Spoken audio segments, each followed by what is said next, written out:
Hello everyone, welcome to Sleepy Classes. And आज के इस सेशन में हम डिस्कस करेंगे about principle of inheritance and variation. So ये पार्ट 1 रहेगा जिसमें हम मेंडल्स के लॉज डिस्कस करेंगे एंड बाकी crosses, different type of crosses जो है वो डिस्कस करेंगे। नेक्स्ट पार्ट में, सेकंड पार्ट में हम फर्दर चीज़ें जो सेक्स डिटर्मिनेशन है एंड डिसऑर्डर्स हैं वो डिस्कस करेंगे। आज का लेक्चर शुरू करते हैं। सबसे पहले हम principal of inheritance and variation में हम क्या पढ़ते हैं? जेनेटिक्स ही पढ़ते हैं। एंड जेनेटिक्स क्या है? It is the scientific study of genes and heredity. जो जीन्स एंड हेरिडिटी की साइंटिफिक स्टडी होती है। अब जीन, हम किस चीज़ को जीन बोलते हैं? सेल के अंदर क्या प्रेजेंट होता है? हमारा न्यूक्लियस प्रेजेंट होता है। एंड न्यूक्लियस के अंदर क्या प्रेजेंट होते हैं? क्रोमोसोम्स।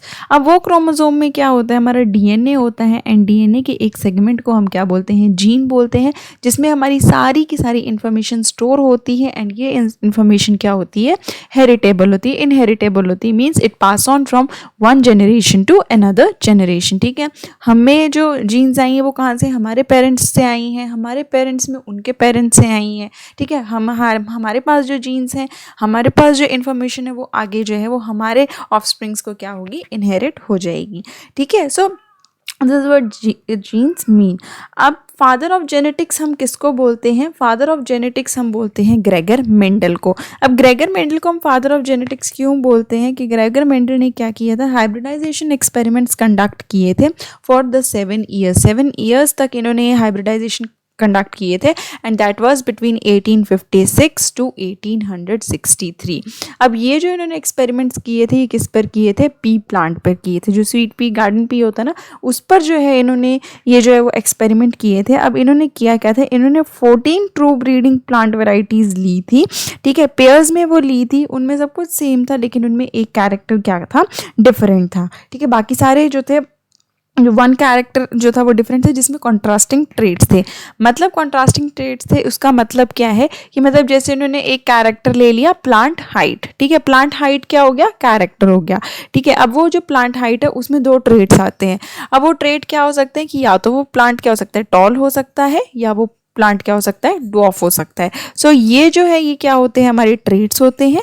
एंड प्लांट हाइट जो है वो क्या है? हमारा कैरेक्टर है। सो इसी तरीके से उन्होंने कितने 7 डिफरेंट कैरेक्टर्स लिए थे। और वो कौन कौन से हमारे कैरेक्टर्स थे? ठीक है, वो कैरेक्टर्स आप जो है वो नोट डाउन भी कर सकते हैं। ठीक है, एक एक करके। सो उसमें क्या था? हमारा आ गया था सीड शेप। ठीक है, देन सेकेंड कैरेक्टर था उसमें सीड कलर। ठीक है, सीड शेप ली थी, सीड कलर लिया था। सीड कलर हो सकता है जैसे yellow and green, seed shape round या फिर रिंकल्ड। देन आता है, देन लिया था उन्होंने फ्लावर कलर। अब फ्लावर जो है वो वायलेट हो सकता है या वाइट हो सकता है। पॉड शेप ली थी। पॉड शेप कैसी हो सकती है? ग्रीन हो सकता है, या पॉड शेप फुल हो सकता है, कंस्ट्रक्टेड हो सकता है। पॉड कलर लिया था। अब वो कलर कैसा हो सकता है? या तो ग्रीन हो सकता है या येलो हो सकता है। देन फ्लावर पोजिशन, फ्लावर की क्या है? पोजिशन कैसी है? मीन्स एक्सियल है या फिर टर्मिनल है। ठीक है, वो उन्होंने एक कैरेक्टर लिया था। एंड देन लास्ट में ली थी उन्होंने स्टेम हाइट। स्टेम हाइट मतलब स्टेम हाइट बोल लो या प्लांट हाइट बोल लो।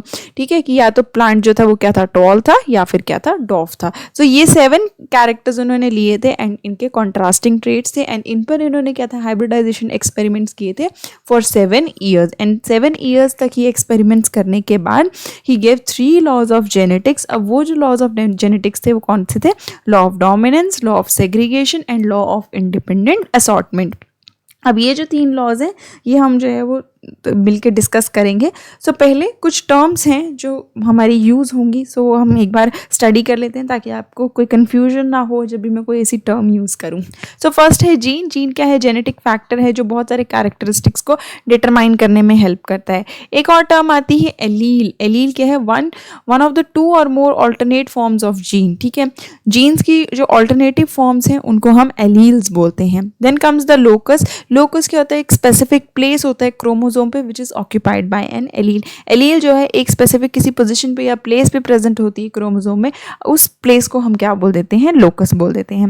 नाउ जीनोटाइप क्या होता है? Genotype it is the set of alleles that an individual possesses, या इसको हम सिंपल भाषा में बोल देते हैं कि it is genetic makeup of an organism. ठीक है, जेनेटिक मेकअप कैसा है? मीन्स अगर प्लांट है, मान लीजिए प्लांट की हाइट क्या है? टॉल है, तो इसमें जीन्स कैसी प्रेजेंट होंगी? ऐसी, इस तरीके से जीन्स प्रेजेंट होगी।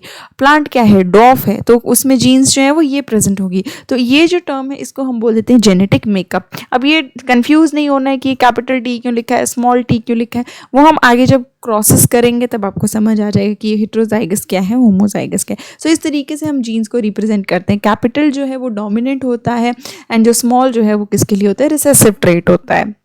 अब हेटेरोजाइगस यहाँ पे जीनोटाइप के बाद एक और टर्म आती है फिनोटाइप। फिनोटाइप क्या होता है, एक्सटर्नल अपीयरेंस क्या है, ठीक है, उसकी मॉर्फोलॉजी कैसी है। जैसे जब भी मैं टी और टी लिख रही हूँ तो मतलब क्या है कि ये क्या है, टॉल है, तो हमें देखने में कैसा लगेगा, प्लांट क्या है, टॉल है, ठीक है। लेकिन अगर हम जीन्स को स्टडी करेंगे तो उसमें कैसी जीन्स प्रेजेंट होंगी, कैपिटल टी वाली जीन्स प्रेजेंट होगी। अगर प्लांट क्या है, डॉफ है, तो हमें दिख जाएगा कि वो क्या है, डॉफ है, छोटा है। अगर हम जीन्स की स्टडी करेंगे तो उसमें कौन सी, ये जो है स्मॉल टी वाली जीन्स जो है वो प्रेजेंट होंगी, ठीक है। अब यहाँ पर आते हैं दो टर्म्स आते हैं, हेटेरोजाइगस एंड होमोजाइगस। होमोजाइगस किसको हम बोलते हैं, जब भी जो एलील्स हैं, ठीक है, वो क्या होती है, सेम एलील्स होती है लोकस पे। जैसे टी टी है, ये भी सेम है, टी टी है, ये क्या है, सेम है, सो दे आर होमोजाइगस। अब हेटेरोजाइगस क्या होती है, मींस जो है एक ही लोकस पे डिफरेंट एलील्स प्रेजेंट है। मान लीजिए एक कैपिटल प्रेजेंट है और एक स्मॉल प्रेजेंट है।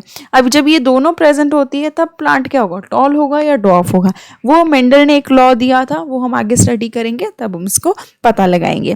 लास्ट में आता है कैरेक्टर। कैरेक्टर में तो मैंने बताया था कि वो क्या है, एक एट्रीब्यूट है या फीचर है। जैसे कि एट्रीब्यूट या फीचर क्या हो सकता है, like plant height, seed colour, seed shape, ठीक है, ये कैरेक्टर्स हैं। एंड फिनोटाइप क्या है, मतलब ट्रेट है, ठीक है, कि वो डॉफ है, टॉल है, येलो है, ग्रीन है, दैट इज अ फिनोटाइप और अ ट्रेट। सो ये कुछ टर्म्स हैं जो आपने याद रखनी है। अब हम बात करेंगे inheritance of one gene. One gene का इनहेरिटेंस जब भी हम बोलते हैं तो क्या किया था मेंडल ने हाइब्रिडाइजेशन एक्सपेरिमेंट किया था, जहाँ पे उसने क्या किया था, टॉल और डॉफ पी प्लांट्स को क्या किया था, स्टडी किया था। टॉल लिया था और साथ में क्या लिया था, एक डॉफ पी प्लांट लिया था। अब ये दोनों प्लांट्स उन्होंने लिए थे और यहाँ पर एक जीन की इनहेरिटेंस को जो था उन्होंने स्टडी करना था। अब इन्होंने इनका क्या करवाया, क्रॉस करवाया। अब वो क्रॉस कैसे करवाया, मान लीजिए टॉल है, ठीक है, तो टॉल प्लांट है तो उसमें क्या होगा कि दोनों क्या है, वो होमोजाइगस जो था वो ये था, प्लांट था, ठीक है, होमोजाइगस डोमिनेंट था। और साथ में एक क्या लिए, डॉफ लिया, क्योंकि ये डोमिनेंट ट्रेट है, ये रिसेसिव ट्रेट है। अब इसमें जीन्स क्या क्या आ जाती हैं, एलील्स कौन कौन सी आ जाती है, टी टी, दूसरी में कौन सी आएगी, स्मॉल टी। अब इनको क्या थी, इनको जब हाइब्रिडाइजेशन कराई, तो हाइब्रिडाइजेशन हम इसमें कैसे देख सकते हैं, हम क्या ड्रॉ करेंगे, एक प्योनेट स्क्वायर जो है वो हम ड्रॉ करेंगे। एक साइड पे हम एक तरीके की एलील्स लिख देते हैं, दूसरी साइड पर हम दूसरी लिख देते हैं। अब इनको जब हम इस तरीके से इनको हम जो है वो हाइब्रिडाइज करेंगे, सो ये आ गया। अब इसमें क्या है, टी और टी जब उन्होंने देखा, फिनोटाइप देखा, तो ये फिनोटाइप क्या था कि सारे के सारे प्लांट्स क्या थे, टॉल थे, ठीक है। तो F1 जनरेशन में जब उन्होंने क्रॉस करवाया टॉल प्लांट का और डॉफ प्लांट का, तो उनको सारे के सारे F1 जनरेशन में क्या मिले, टॉल प्लांट्स मिले। अब उन्होंने क्या किया, ये जो थी ये हमारी क्या थी, कौन सी थी, F1 जनरेशन। अब उन्होंने देखा कोई डिफरेंस नहीं है, फिनोटाइप में कोई डिफरेंस नहीं है, ठीक है, जीनोटाइप बाद में स्टडी किया था।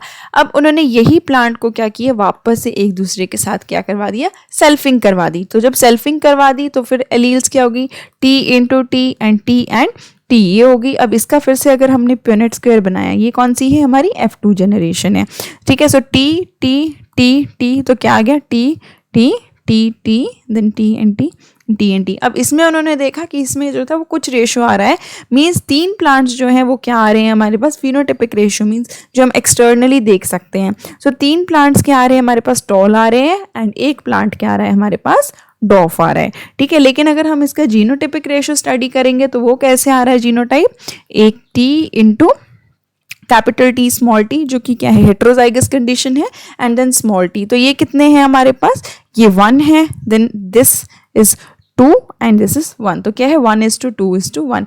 F2 जनरेशन का क्या है, ये जीनोटिपिक रेशियो है, ठीक है, मीन्स जीनोटाइप इनका ऐसा है, ठीक है, जीनोटिपिक रेशियो। और जो हमारा 3:1 है, this is the phenotypic ratio, means phenotype हमें ऐसा दिखेगा एंड जीनोटाइप जबकि क्या है, जो है वो ऐसा है।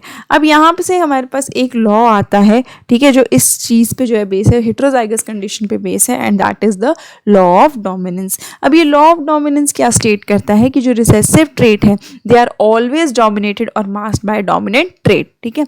जब भी हेटेरोजाइगस कंडीशन होती है, मीन्स जहाँ पर दो डिफरेंट एलील्स प्रेजेंट है, एक डोमिनेंट एलील प्रेजेंट है, एक क्या है, रिसेसिव एलील प्रेजेंट है। डोमिनेंट एलील को हम हमेशा कैपिटल लेटर से डिनोट करते हैं, एंड जो हमारी रिसेसिव एलील है उसे हम क्या है स्मॉल लेटर से डिनोट करते हैं। अगर हम एक कैरेक्टर एक्सप्रेस कर रहे हैं तो हम एक ही अल्फ़ाबेट लेंगे। अगर मैं यहाँ पर प्लांट हाइट ले रही हूँ एंड प्लांट हाइट के दो मुझे ट्रेट्स बताने हैं तो इसमें दो ट्रेट्स क्या हो सकते हैं, टॉल एंड डॉफ। डोमिनेंट ट्रेट क्या है, टॉल, तो मैं यहाँ पे इसको कैपिटल टी से लूँगी। जो हमारा रिसेसिव ट्रेट है वो क्या है, डॉफ, तो उसको मैं स्मॉल टी से डिनोट करूंगी। अगर इसी तरह से मुझे सीड कलर लेना है, लेट्स से सीड कलर में दो कलर्स हैं, एक क्या है, एक है येलो एंड दूसरा क्या है, दूसरा कलर क्या है मेरे पास, ग्रीन। अब जो येलो वाला है वो कौन सा है, मेरा डोमिनेंट ट्रेट है, ग्रीन क्या है, रिसेसिव ट्रेट है। तो मैं येलो को जो है कौन से, लेट से मैंने सीड कलर के लिए अल्फाबेट ले लिया है आर, ठीक है। सो आर लेट से वाई ले लिया है, ठीक है। सो वाई येलो डोमिनेंट ट्रेट है तो मैं इसको कैपिटल वाई से डिनोट करूंगी। अब ग्रीन रिसेसिव ट्रेट है तो मैं जी नहीं लूंगी, मैं इसको जो है वो स्मॉल वाई से डिनोट करूंगी, क्योंकि ये दोनों क्या है, कैरेक्टर सेम है, बस क्या है इसके ट्रेट्स डिफरेंट है, ठीक है। सो ट्रेट्स एक कैपिटल होते हैं, एक कैपिटल लेटर से डिनोट करते हैं एंड एक स्मॉल अल्फाबेट से डिनोट करते हैं।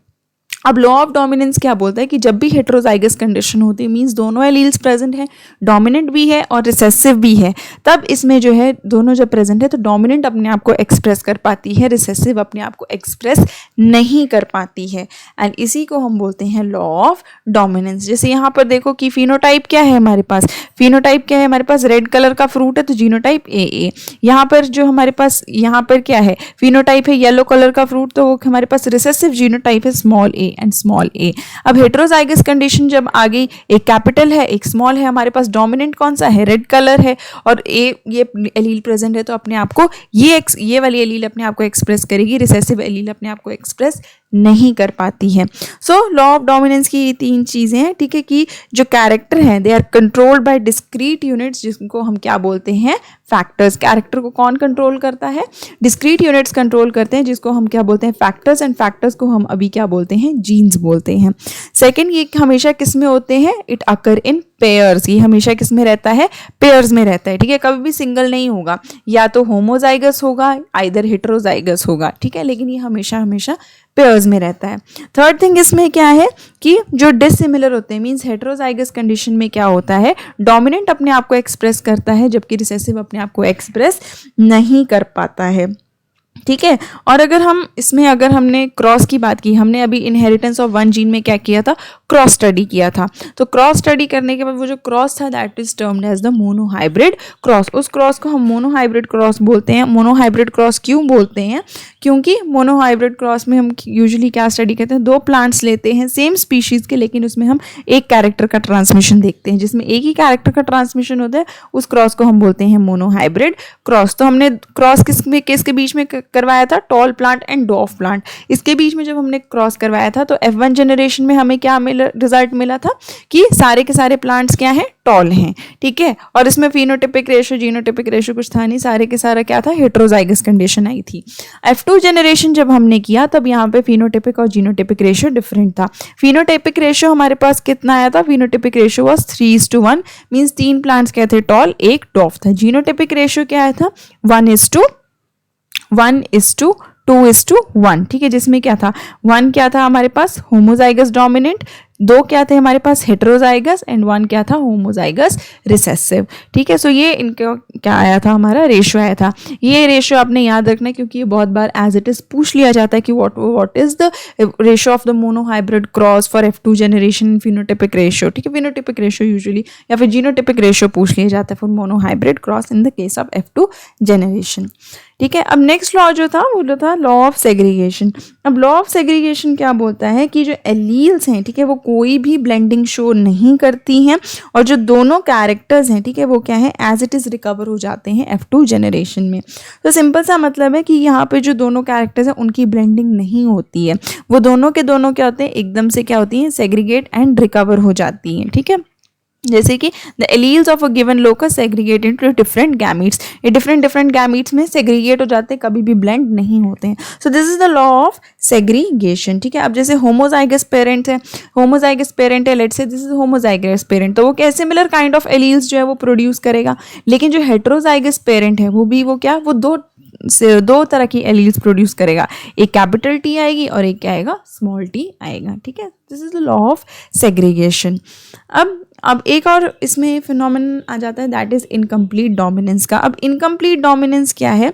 इनकम्प्लीट डोमिनेंस वो बताता है कि इसमें जो F1 जनरेशन आती है, ठीक है, तो F1 जनरेशन का जो फिनोटाइप होता है वो किसी भी पेरेंट के साथ रिजेंबल नहीं करता है, और वो क्या होता है, जो हमारा ऑफस्प्रिंग होता है वो क्या होता है, इट इज़ एन इंटरमीडिएट, ठीक है, वो एक इंटरमीडिएट होता है दोनों पेरेंट्स का। So incomplete dominance results from a cross in which each parental contribution जो होती है वो एकदम यूनिक होती है, and it give rise to progeny whose phenotype is intermediate, जिसका फिनोटाइप क्या होता है, एकदम से इंटरमीडिएट होता है। जैसे यहाँ पे देख लो, एक फ्लावर क्या है, रेड है, एंड दूसरा क्या है, वाइट है। रेड को हम किससे शो कर रहे हैं, कैपिटल आर, वो डोमिनेंट ट्रेट है, जबकि जो वाइट है वो क्या है, हमारा रिसेसिव ट्रेट है। अब इसकी जब हम एलील्स बनाएंगे तो क्या आएगा, गैमीट्स बनाएंगे R R and small R, ठीक है। अब जब हम इसको क्रॉस करेंगे, ठीक है, सो प्यूनिट स्क्वायर बना लिया, आर आर स्मॉल आर, सो इस तरीके से आएगा, ठीक है। सो फर्स्ट तो सारी सेम ही आएगी, आर इंटू आर। अब हम बोल सकते हैं कि डोमिनेंट ये है तो सारे के सारे फ्लावर्स क्या होने चाहिए, रेड होने चाहिए, जबकि ऐसा नहीं होता है। जो हमारे पास रिजल्ट होता है वो इंटरमीडिएट होता है, मीन्स रेड और वाइट को मिक्स करके क्या आता है, पिंक आता है। तो हमारे पास जो आर और आर है वो किसको रिप्रेजेंट करता है, यहाँ पर पिंक को रिप्रेजेंट करता है, एंड यहाँ पर जो है डोमिनेंट कैरेक्टर शो नहीं होता है, ठीक है। सो इसी फिनोमिनन को हम बोलते हैं इनकम्प्लीट डोमिनेंस, जहाँ पर जो F1 जनरेशन का प्रोडक्ट होता है वो क्या होता है, इंटरमीडिएट होता है ऑफ द टू पेरेंट्स, और किसी भी पेरेंट के साथ रिजेंबल नहीं करता है। This is incomplete dominance. Next आता है हमारा एक और फिनोमेनन आता है जिसे हम बोलते हैं कोडोमिनेंस। अब कोडोमिनेंस वो फिनोमेना है जिसमें जो दो एलील्स हैं, ठीक है, जब वो एक्सप्रेस होती हैं, ठीक है, जो दो पेरेंट के एलील्स हैं तो उनका जो ऑफस्प्रिंग आता है वो क्या आता है, वो दोनों पेरेंट से रिजेंबल करता है, ठीक है, इक्वल डिग्री में। जैसे यहाँ पर क्या है, यहाँ पे हमने क्या लिए, काफ लिए, ठीक है, दो ये ली है, ठीक है, एक का जो कोट कलर है वो ब्राउन है, रेड है, या एक का वाइट है, तो इनका जो ऑफस्प्रिंग आएगा वो कैसा आता है, रोन आता है। मीन्स क्या है, इसमें वाइट भी होगा एंड इसमें क्या होगा, एकदम रेड भी होगा, सो पैचेस होंगे, ठीक है। सो वो पेरेंट से, दोनों पेरेंट से क्या कर रहा है, रिजेंबल कर रहा है। So this is codominance, means दोनों ही एलील्स अपने आप को एक्सप्रेस कर रही हैं, चाहे रिसेसिव है डोमिनेंट है, वो इसमें रह ही नहीं जाता, दोनों की दोनों अपने आप को एक्सप्रेस करती हैं। इसमें एक और एग्जाम्पल अगर हम ह्यूमंस के कॉन्टेक्स्ट में देखें, जो कि किस में आता है, हमारा ब्लड ग्रुप्स में आता है। अब ब्लड ग्रुप्स में क्या है, हमारा जो ABO ब्लड ग्रुपिंग होती है तो हमारे पास 3 एलील्स होती हैं। कौन कौन सी एलील्स होती हैं, एक होती है IA, second is IB and third is small I। अब IA और IB different types of sugar बनाती हैं, जो I होता है वो कोई भी शुगर नहीं बनाती है, ठीक है। सो अब इसको जब हम देखते हैं, ठीक है, सो किसी भी अगर जीनोटाइप प्रेजेंट है IAA और IA और I, क्योंकि ये तो डोमिनेंट है एंड दिस इज रिसेसिव, ठीक है, तो हमारे पास फिनोटाइप क्या आता है, दैट इज A, ठीक है, ब्लड ग्रुप क्या हो गया, A हो गया। B प्रेजेंट है, ठीक है, या BI प्रेजेंट है, तब हमारे पास ब्लड ग्रुप आता है B। अब जहाँ पर A और B दोनों प्रेजेंट होती हैं तो ब्लड ग्रुप क्या आ जाता है, AB, and this is the example of codominance, ठीक है। ये क्या, इसका एग्जाम्पल है कोडोमिनेंस की, यहाँ पर दोनों एक्सप्रेस हो रही हैं, A भी एक्सप्रेस हो रही है, B भी अपने आप को एक्सप्रेस कर रही है, और जब दोनों I प्रेजेंट है तो हमारे पास ब्लड ग्रुप क्या आ जाता है, O ब्लड ग्रुप जो है वो आ जाता है। So this is an example of codominance. अब साथ में आती है हमारी मल्टीपल एलील्स। अब मल्टीपल एलील्स क्या होती हैं, मल्टीपल एलील्स हम किसको बोलते हैं कि जब बहुत सारी एलील्स हैं, ठीक है, वो क्या है, सेम कैरेक्टर को गवर्न कर रही हैं, means different alleles they are governing the same character, that is termed as multiple alleles. इसका एग्जांपल भी ब्लड टाइप्स हैं, ठीक है, लेट्स से हमारा ब्लड ग्रुप है A, तो इस A ब्लड टाइप को क्या है, बहुत सारी एलील्स गवर्न करती हैं। कौन कौन सी, IA and IA and IA, ठीक है, ये दोनों क्या, कौन सा ब्लड टाइप दे रही हैं हमको, ब्लड ग्रुप A, ठीक है। अगर ब्लड ग्रुप B की बात करूँ सो IB and small I, IB and IB, ये भी क्या दे रही है, B ब्लड ग्रुप। AB जो है it is an example of किसका, कोडोमिनेंस का, ठीक है। O, ठीक है, O ब्लड ग्रुप कैसे आता है, जब दोनों स्मॉल I प्रेजेंट होती हैं, ठीक है। बट जो हमारा blood group, blood type A है, ब्लड टाइप B है, ठीक है, वो आप ये बहुत अच्छा एग्जांपल है मल्टीपल एलील्स का, मीन्स डिफरेंट एलील्स हैं, वो क्या दे रही हैं, एक ही कैरेक्टर को गवर्न कर रही हैं, और वो कैरेक्टर क्या है, हमारा ब्लड ग्रुप है, ठीक है। So this is the example of multiple alleles and ये मल्टीपल एलील्स का कॉन्सेप्ट था। अब आते हैं हम इनहेरिटेंस ऑफ टू जीन्स पे। जब भी हम इनहेरिटेंस ऑफ टू जीन्स की बात करते हैं तो इनहेरिटेंस ऑफ टू जीन्स का में आता है हमारा लॉ ऑफ इंडिपेंडेंट असॉर्टमेंट। ठीक है, टू जीन्स मीन्स हम इसमें क्या ले रहे हैं, दो कैरेक्टर्स को स्टडी करते हैं। ठीक है, अब वो दो कैरेक्टर्स कौन कौन से आते हैं, हमारे दो कैरेक्टर्स हम इसमें जो स्टडी करते हैं वो आता है हमारा एक सीड, जो मेंडल ने जो एक्सपेरिमेंट किया था उन्होंने एक लिया था हमारा सीड शेप एंड दूसरा लिया था सीड कलर। ठीक है, but law of independent assortment वैसे क्या है, that alleles for different traits are distributed to sex cells independently of one another. अब जो एलील्स हैं, ठीक है, एलील्स जो डिफरेंट ट्रेट की एलील्स हैं, ठीक है, वो जब सेग्रीगेट होती हैं, ठीक है, तो वो एक दूसरे से इंडिपेंडेंट होती हैं, वो किसी पे डिपेंड नहीं करती हैं। ठीक है, एकदम इंडिपेंडेंटली जो है वो सेग्रीगेट होती हैं। ठीक है, सो इसका सिंपल सा मतलब है लॉ ऑफ इंडिपेंडेंट असॉर्टमेंट। अब ये क्या है, कैसे होता है, ये जब हम क्रॉस को स्टडी करेंगे तब आपको पता चल जाएगा। सो इसमें आता है हमारा डाईहाइब्रिड क्रॉस। अब जो डाईहाइब्रिड क्रॉस होता है, डाईहाइब्रिड क्रॉस जो होता है वो दो इंडिविजुअल्स के बीच में आता है जिसमें हम दो डिफरेंट ट्रेट्स को स्टडी करते हैं। ठीक है, तो यहाँ पे जैसे मैंने बोला क्या था, दो हमने कैरेक्टर्स लिए थे, एक था सीड शेप एंड दूसरा क्या है हमारा सीड कलर। अब यहाँ पे आपने ध्यान से देखना है, this is seed shape and दूसरा क्या है हमारा सीड कलर। अब जो सीड शेप है, ठीक है, सीड शेप क्या हो सकती है, अब शेप हो सकता है कि या तो वो राउंड हो सकता है एंड दूसरा क्या हो सकता है, वो रिंकल्ड हो सकता है। सो round is the dominant trait, wrinkled क्या है हमारा रिसेसिव ट्रेट है। सीड कलर क्या हो सकता है, येलो हो सकता है या ग्रीन हो सकता है। Now yellow is the dominant trait, green is the recessive trait.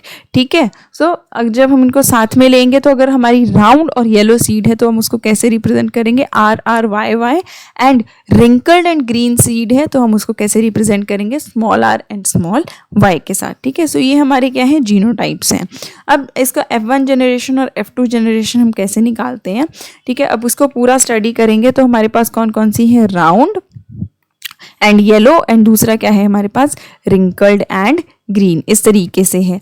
अब इसके जब हम एलील्स बनाएंगे, गैमीट्स बनाएंगे तो कैसे आएगा, आर वाई एंड उसका भी क्या आएगा, आर वाई, इसका क्या आएगा, small R small Y, small R small Y. जब हम F1 जनरेशन इसकी निकालेंगे तो F1 जनरेशन हम कैसे निकाल सकते हैं, इसको क्या कर देंगे, इस प्यूनेट स्क्वायर बनाकर हम इसको जो है इस तरीके से जो है वो हम इसको स्टडी कर सकते हैं। ठीक है, प्यूनेट स्क्वायर बना के हम ये गैमीट्स जो है वो निकाल सकते हैं। ओके, सो इसका और साथ में इसका आ जाएगा आर आर वाई वाई, ठीक है, एंड इसका आ जाएगा R R and Y Y. तो हमारे पास सारी की सारी सीड्स क्या आ जाएंगी, राउंड एंड येलो, क्योंकि डोमिनेंट ट्रेट अपने आप को एक्सप्रेस करेगा। तो सारी सीड्स क्या आ गई, राउंड येलो।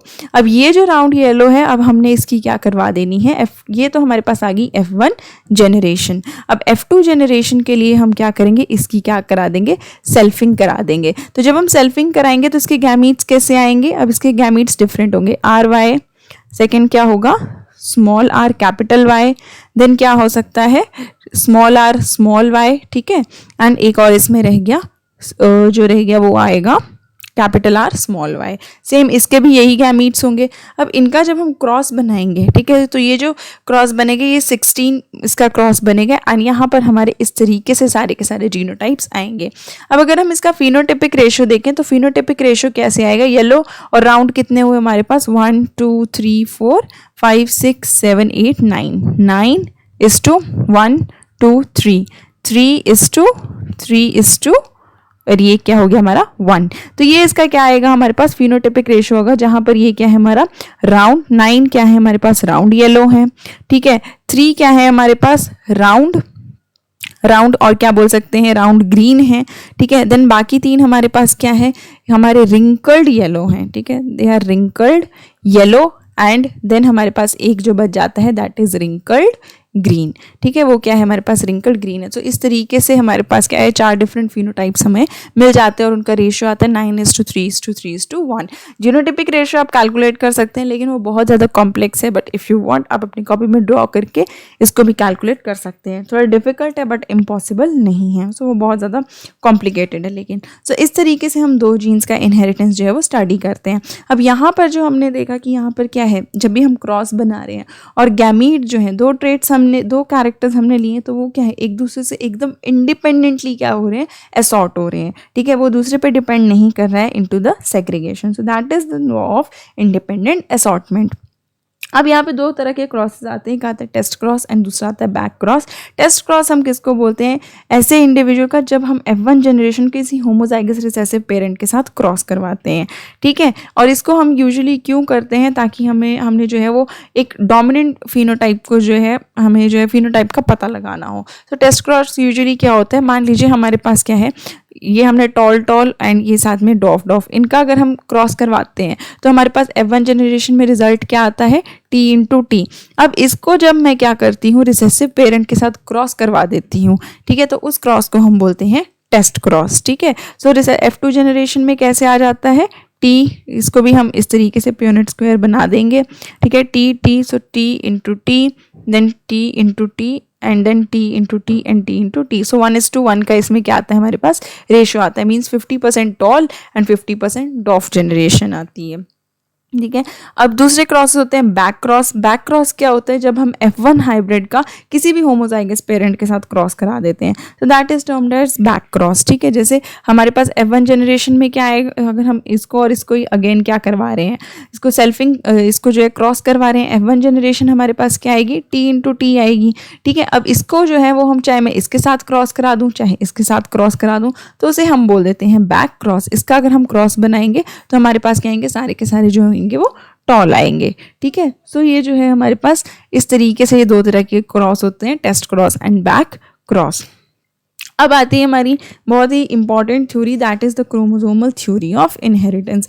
अब क्रोमोसोमल थ्योरी ऑफ इनहेरिटेंस जो है वो किसने दी थी, it was given by Boveri and Sutton in 1900s में ये थ्योरी दी थी बाय बॉवरी एंड सटन। ये फंडामेंटल थ्योरी है जेनेटिक्स की, एंड ये थ्योरी क्या स्टेट करती है कि जो जीन्स हैं they are the units of heredity, और वो कहाँ पे प्रेजेंट होते हैं, they are present in the chromosome. अब इसके कुछ सेलिएंट फीचर्स थे, वो क्या थे, पहला था कि जब भी सेल डिवीजन की प्रोसेस होती है, मींस मियोसिस की प्रोसेस होती है, तो जो होमोलोगस क्रोमोसोम है वो एकदम डिस्क्रीट स्ट्रक्चर्स की तरह मूव करते हैं और इंडिपेंडेंट होते हैं of other pairs of chromosome, ठीक है। दूसरे पेयर से एकदम क्या होते हैं, इंडिपेंडेंट होते हैं। इसी तरह जीन्स का जब हम करते हैं, ठीक है, तो जो जीन्स हैं जब हम स्क्वायर बनाते हैं या जो जीन्स आती हैं वो भी क्या होती हैं, एक दूसरे से इंडिपेंडेंट होते हैं, ठीक है। So it was the 1 point. Second क्या था कि there is a random distribution of chromosome into the pre gametes. जो प्री गैमीट्स बनते हैं, ठीक है, उनमें क्या होती है, एकदम से रैंडम डिस्ट्रीब्यूशन होती है। सेम केस जीन्स के साथ होता है, जब भी हम प्यूनेट स्क्वायर बनाते हैं एंड जीन्स को डिस्ट्रीब्यूट करते हैं, ठीक है, गैमीट्स जब बनाते हैं तो वहाँ पे भी डिस्ट्रीब्यूशन क्या होता है, रैंडम डिस्ट्रीब्यूशन होता है, ठीक है।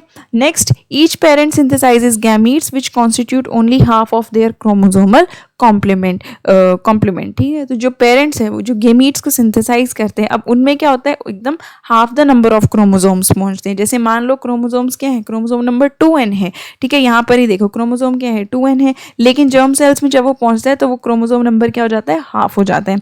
गैमीट्स के साथ जो हमारे जीन्स है उनके साथ भी सेम होता है, चाहे वो इस कंडीशन में प्रेजेंट हो, लेकिन जब गैमीट्स बनाते हैं तो क्या हो जाता है, वो नंबर एकदम हाफ हो जाता है, रिड्यूस हो जाता है। Even though female and male gametes differ in their size and morphology, they have same number of chromosomes. अब वो morphology में differ करते हैं, लेकिन उनके पास chromosome number क्या होता है, same होता है, and they submitting equal genetic contribution from each parent, और दोनों जो parent होते हैं उनका contribution क्या रहता है, same रहता है, ठीक है। Same is the case with the genes. Last क्या है, इसका फीचर क्या है कि जो गैमेटिक क्रोमोसोम होते हैं, they fuse during fertilisation and produce the offspring with the same number of chromosome as their parents. Second, इस लास्ट पॉइंट क्या है कि जो फिर देन क्या है, क्रोमोसोम्स है वो आपस में क्या करते हैं, वापस से फ्यूज करते हैं, फर्टिलाइजेशन होती है, और जो ऑफस्प्रिंग आता है उसमें same number of chromosomes retain होते हैं। अब यहाँ पर भी जब क्या है, क्या बन गए, गैमीट्स बन गए। अब ये गैमीट्स जब आपस में क्या करेंगे, हाइब्रिडाइज होंगे, तो जो हमारे पास जो ऑफस्प्रिंग आता है, ठीक है, चाहे वो TT आ रहा है या TT आ रहा है, जो भी है, इसमें भी क्या है, क्रोमोसोम नंबर क्या होता है, वापस से रिटेन हो जाता है। सो ये पूरी थ्योरी बस इतना बता रही है कि जो हमारे यूनिट्स ऑफ हेरिडिटी जिनको हम जीन्स बोलते हैं वो किस में प्रेजेंट होते हैं, क्रोमोसोम्स में जो है वो प्रेजेंट होते हैं, ठीक है। अब आता है हमारा नेक्स्ट, हमारा टॉपिक आता है लिंकेज एंड रिकॉम्बिनेशन। अब लिंकेज और रिकॉम्बिनेशन वाला जो कॉन्सेप्ट है, ठीक है, अब मॉर्गन थे साइंटिस्ट, कौन थे, Morgan, so you can note his name TH. Morgan. Morgan जो थे उन्होंने क्या किया था, डाईहाइब्रिड क्रॉस को स्टडी किया था। अब ये जो डाईहाइब्रिड क्रॉस किया था, अब ये उन्होंने किस में स्टडी किया था, इन ड्रोसोफिला। ड्रोसोफिला क्या होती है, हमारी जो फ्रूट फ्लाइज होती हैं उस पर स्टडी किया था। सो पूरा नेम है ड्रोसोफिला मेलानोगास्टर। इस पर जो था उन्होंने क्या किया था, डाईहाइब्रिड क्रॉस जो था वो किया था। अब डाईहाइब्रिड क्रॉस किस तरीके से किया था, इन्होंने क्या किया था, उस सेम जैसे मेंडल ने पीस पे किया था, इन्होंने किस पे किया था, ड्रोसोफिला पे किया था।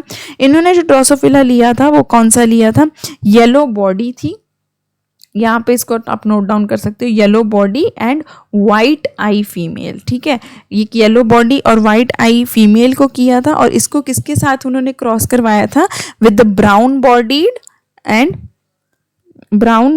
एंड रेड आईड मेल के साथ। ठीक है, brown body and red eye male को जो है yellow body and white eye female के साथ इन्होंने क्या किया था, क्रॉस करवाया था। अब इनको लगा कि क्रॉस करवाने के बाद, ठीक है, जो हमारा F2 रेशो है वो होगा शायद 9:3:3:1, जो कि हमारा नॉर्मल पीस के केस में डाईहाइब्रिड क्रॉस में होता है। ठीक है, लेकिन यहाँ पर जो रिजल्ट्स आए थे वो ये नहीं थे। ठीक है, जो हमारा रेशो था वो बहुत ज़्यादा डिफरेंट आया था। ठीक है, तो वो जो रेशो था वो डिफरेंट था। तो यहाँ पर उन्होंने एक कॉन्सेप्ट दिया था, उनको पता था आपकी जो जीन्स हैं वो कहाँ पर प्रेजेंट हैं, एक्स क्रोमोसोम पर प्रेजेंट हैं। और यहाँ से जो था वो जो हमारा कॉन्सेप्ट है वो कौन सा कॉन्सेप्ट आया था, ऑफ लिंकेज एंड रिकॉम्बिनेशन का। अब लिंकेज और रिकॉम्बिनेशन का क्या कॉन्सेप्ट था, कि जो लिंकेज है, लिंकेज का मतलब है कि जो हमारी जीन्स हैं वो कहाँ पर प्रेजेंट है। ठीक है, अब जो लिंकेज है, ठीक है, मीन्स जो they are the due to the physical association और लिंकेज ऑफ टू जीन्स। अब ये जो जीन्स है जो सेग्रीगेट नहीं हुई हैं एंड रेशो इस तरीके से नहीं आया, तो दोनों जीन्स क्या हो सकती हैं, आपस में लिंक्ड हो सकती हैं। दूसरी टर्म दी थी रिकॉम्बिनेशन में। अब इनमें डिफरेंस क्या था, जो लिंकेज है उसमें क्या होती है, क्रॉसिंग ओवर नहीं होती है। ठीक है, एंड इसमें क्या आती है, 4 लिंक्ड एंड नॉन रिकॉम्बिनेंट जो है वो हमारे पास क्या आते हैं, क्रोमेटिड्स आ जाते हैं। जबकि रिकॉम्बिनेशन में क्या होता है, इसमें क्रॉसिंग ओवर हो जाती है। क्रॉसिंग ओवर होने से क्या है, हमारे इसमें क्या आते हैं, 2 लिंक्ड आते हैं एंड 2 जो है रिकॉम्बिनेंट क्रोमेटिड्स आते हैं। Like these are recombinant chromatids, और ये दोनों क्या है हमारे, दे हैं लिंक्ड इनको क्या बोलते हैं, लिंक्ड क्रोमेटिड्स। ठीक है, सो इस तरीके से ये कॉन्सेप्ट था लिंकेज एंड रिकॉम्बिनेशन का। अब ये किस पर डिपेंड करता है, ठीक है, ये डिपेंड करता है जो फ्रीक्वेंसी ऑफ रिकॉम्बिनेशन है वो किस पर डिपेंड करती है, कि कितना डिस्टेंस है जीन्स के बीच में और उनके जो पोजीशन है क्रोमोसोम्स के बीच में, उस पर डिपेंड करती है। अगर डिस्टेंस कम होगा तो रिकॉम्बिनेशन ज़्यादा होगी, अगर डिस्टेंस क्या होगा, ज़्यादा होगा, रिकॉम्बिनेशन कम होगा। लिंकेज का और रिकॉम्बिनेशन का एकदम इन्वर्स रिलेशन है आपस में। कैसा, अगर लिंकेज टाइट होगा तो रिकॉम्बिनेशन नहीं होगा, लिंकेज लूज होगा तो रिकॉम्बिनेशन ज़्यादा होगा। सो ये आपने रिलेशन जो है वो याद रखना। एंड दूसरा आपने रिकॉम्बिनेशन जो है it is inversely proportional to distance. Distance ज़्यादा होगा, रिकॉम्बिनेशन कम होगा, डिस्टेंस कम होगा, रिकॉम्बिनेशन ज़्यादा होगा। लिंकेज के साथ भी ऐसा ही है, अगर लिंकेज क्या होगा, टाइट होगा तो रिकॉम्बिनेशन क्या होगा, नहीं होगा। लिंकेज क्या होगा, लूज होगा तो रिकॉम्बिनेशन क्या होगा, ज़्यादा होगा। ठीक है, सो ये आपने चीज़ याद रखनी है। लास्ट हमारा आता है आज का कॉन्सेप्ट है प्लियोट्रॉपिक जीन्स या प्लियोट्रॉपी। प्लियोट्रॉपी वो फिनोमिनन है जहाँ पर जो है एक जीन जो है वो मल्टीपल ट्रेट्स को जो है वो क्या करती है, एक्सप्रेस करती है। ठीक है, सिंगल ही जीन है, अब ये मल्टीपल इफेक्ट्स को क्या करेगी, कंट्रोल करेगी। It is the opposite of multiple alleles. Multiple alleles के केस में क्या था, अभी हमने पढ़ा कि मल्टीपल एलील्स में क्या था, वो जो एलील्स थी वो वहाँ पे बहुत सारी एलील्स क्या कर रही थी, सिंगल कैरेक्टर को कंट्रोल कर रही थी। लेकिन यहाँ पर जो है सिंगल जीन मल्टीपल कैरेक्टर्स को कंट्रोल करती है। इसका एग्जांपल अगर आपने लेना तो इसका एग्जांपल ले सकते हैं हम, जो वाइट आई म्यूटेंट होता है ड्रोसोफिला में, वो क्या क्या कंट्रोल करता है, वो कंट्रोल करता है आई कलर एंड साथ में क्या करता है, पिगमेंटेशन को कंट्रोल करता है। ठीक है, और साथ में विंग साइज को भी क्या करता है, कंट्रोल करता है। पिगमेंटेशन को कंट्रोल करेगा एंड विंग साइज को कंट्रोल करता है। अगर ह्यूमंस में इसका एग्जांपल लेना है तो जो हमारा है सिकल सेल एनीमिया। अब सिकल सेल एनीमिया के जो पेशेंट्स होते हैं उनमें क्या होता है, जो हमारा आरबीसी होते हैं वो के शेप के हो जाते हैं, सिकल शेप के हो जाते हैं। सिकल शेप से के होने से क्या होता है कि वो हीमोग्लोबिन से अच्छे से बाइंड नहीं कर पाते हैं। सो जो यहाँ पे जो ये जो जीन है सिकल सेल एनीमिया वाली, वो किसको किसको कंट्रोल करती है, आरबीसी शेप को जो है वो कंट्रोल करती है। एंड साथ में जो it is resistance, provide the resistance for malaria, क्योंकि जो सिकल सेल एनीमिया के पेशेंट्स होते हैं उनको मलेरिया नहीं होता है, ठीक है। सो एक इनके लिए एडवांटेज है, ठीक है।